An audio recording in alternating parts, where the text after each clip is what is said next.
আসসালামু আলাইকুম। এই সুন্দর ফুলটার নাম হচ্ছে বোতল ব্রাশ। দেখতে একদম বোতল ব্রাশের মতো। এটা আমাদের দেশি ই নাম। লাল রঙের ফুল এবং এত সুন্দর সামনে থেকে দেখতে।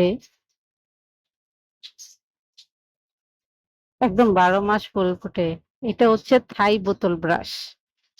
আমাদের দেশি বোতল ব্রাশ আর থাই বোতল ব্রাশের মধ্যে পার্থক্য সামান্য। উম ফুল সেম এবং ফুল ফুটেও সারা বছর মোটামুটি এবং ঝোপালো হয়, বড় হয় এবং দেখতেও খুব সুন্দর। থাই বোতল ব্রাশ আর আমাদের দেশি যেটা জাত তার মধ্যে পার্থক্য হচ্ছে শুধুমাত্র পাতার। পাতা আমাদের দেশি বোতল ব্রাশের পাতা হচ্ছে একটু বড়, বড় সাইজের হয়। চিকন হয় কিন্তু বড়, বড় সাইজের হয়। আর থাই বোতল ব্রাশের পাতা হচ্ছে আ ছোট, ছোট। মানে ফুলের তুলনায় পাতাগুলো অনেক ছোট, ছোট। আর আমার দেশি বোতল ব্রাশের পাতাগুলো লম্বা, লম্বা হয়। আ যাদের কাছে আ দেশি জাতটা আছে বা যারা দেশি জাতটা দেখেছেন, তারা এই ভিডিওর মাধ্যমে বুঝতে পারবেন যে দেশি এবং থাই ২ টা জাতের মধ্যে পার্থক্য আছে। মোটামুটি এই সামান্য পার্থক্য ছাড়া তেমন কোনো পার্থক্য নেই।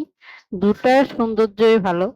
এই আ আমাদের দেশি বোতল ব্রাশ গুলো যেটা বোতল ব্রাশ আ বড়, বড় গাছ এগুলো ক্যান্টনমেন্ট বা পুরনো আ কোনো প্রতিষ্ঠানের আশেপাশে এই গাছগুলো লাগানো আছে। একেকটা গাছ প্রায় ৩০ থেকে ৪০ ফুট লম্বা, লম্বা অনেক বড়, বড় এবং দূর থেকে ফুলগুলো ফুটে থাকে। দেখতে খুব সুন্দর দেখা যায়।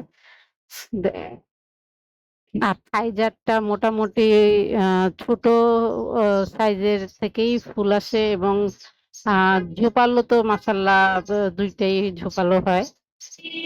আর ফুলের কথা তো কি আর বলবো? আপনারা ভিডিওতে দেখতে পাচ্ছেন এই গাছটার মধ্যে কত সুন্দর করে ফুল ফুটে আছে এবং ফুলের ওজনে ডালগুলো একদম নুয়ে পড়ছে।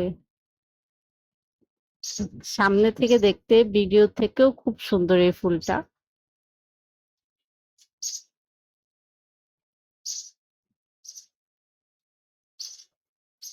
আসলে সবকিছু সৌন্দর্য ক্যামেরাতে বন্দি করা যায় না। বা আমি তেমন একটা পারিনি। কিন্তু এর সৌন্দর্য আসলে সামনে থেকে দেখলেই বোঝা যায়। আ ফুলগুলো সব দিক থেকে ফুটে থাকা, একদিকে নতুন কলি, একদিকে ফুল ফুটছে, আবার একদিক দিয়ে ফুলগুলো ঝরে পড়ছে। মোটামুটি সব মিলিয়ে গাছটার সৌন্দর্যই আলাদা। তাই যাদের আ বিভিন্ন রকম ফুল কালেকশন এ রাখার আ ইচ্ছে থাকে বা সংগ্রহ করে থাকেন, তারা এই ফুলটা অবশ্যই সংগ্রহ করবেন। থাই জাত হোক আর দেশি জাত হোক, যেটাই হোক ফুলের সৌন্দর্য কিন্তু সেম। ফুল আ ফুটবো সেম বা সারা বছর ধরে ফুটে থাকবে এবং অবশ্যই আপনার অন্যান্য ফুলের সাথে এই ফুলটা টক্কর দিবে।